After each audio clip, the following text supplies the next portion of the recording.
Terry Foy, Inside Lacrosse, here with Tom Schreiber, midfielder for the Ohio Machine, member of the Warrior Players Club and former Princeton Tiger. And Tom, we're going to do something a little different. I want to ask you about your shot, because when I've watched you play, and I've gotten an opportunity to watch you play a lot over the course of your career, I noticed something that was pretty unique, I thought, and it's that when you shoot, it seems like your windup is a lot more limited than some other big shooting midfielders.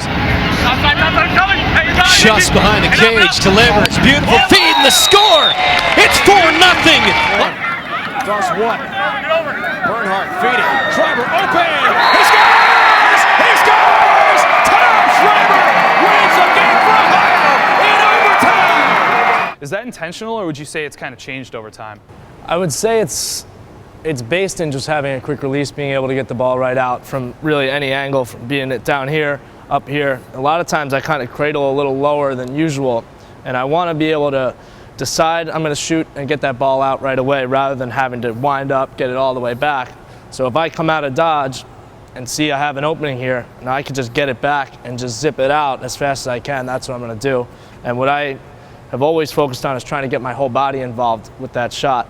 And most of that comes in from my core and my hips, and just kind of trying to snap them forward all at the same time, while releasing it with a snap of my wrist at the very end, where I'm going to direct where that ball is going to go. Do you think that's where a lot of the accuracy comes from? I think so, yeah. Schreiber carrying here one-on-one with Marasco. Makes a great move, lets it rip and scores! So when you're alone in your backyard shooting, can you just kind of show like what a normal shot would look like when you're repping out like 100 or 200 shots in a given period of time? Yeah, I mean, first off, I'll try to get a little bend in my back leg here to generate a little bit more power. I'll step into my shot here, getting that bend, torque back. When I teach this, you know, it's a little quirky, but I'll say your belly button will be facing towards the sideline. I'll bring it back as much as I can, step into it, and bring everything forward all in one motion as I'm pushing off of this back foot. I'll try to get my arms back as far as I can. A lot of times, like we said, it's not as far as a traditional midfielder, but I'll bring it back, and when I release this ball, I'm pulling as hard as I can with my bottom hand, pushing with the top, and snapping it on my target. I'm not trying to stop my stick and just kind of let it release there. I'm going to bring it through and snap it down and across to kind of move that ball where I want it to go. Now Schreiber making a move on Karalunas. Shoots and scores, the kid from East Meadow.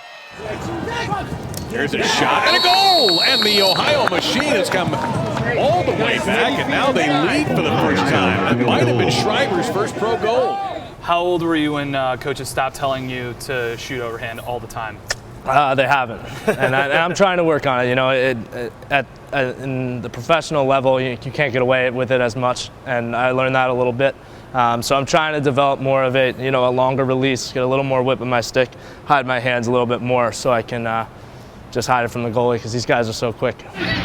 Schreiber in deep, launches his body in a point-blank save by Fiorito. One of the things about your game is that you're very balanced. So when you look at your stat lines, it's pretty common that you're going to see as many assists as you will goals. It was true over the course of your college career for sure.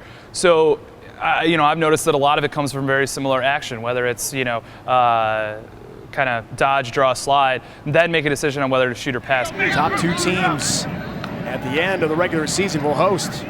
Schreiber passing, just finishing. That didn't take long for Logan Schuss. He scores. How different would you say your, one pass, and by one pass I mean like this is the pass that's going to lead to a goal. When you're making that pass, how similar would you say the motion is to a shot?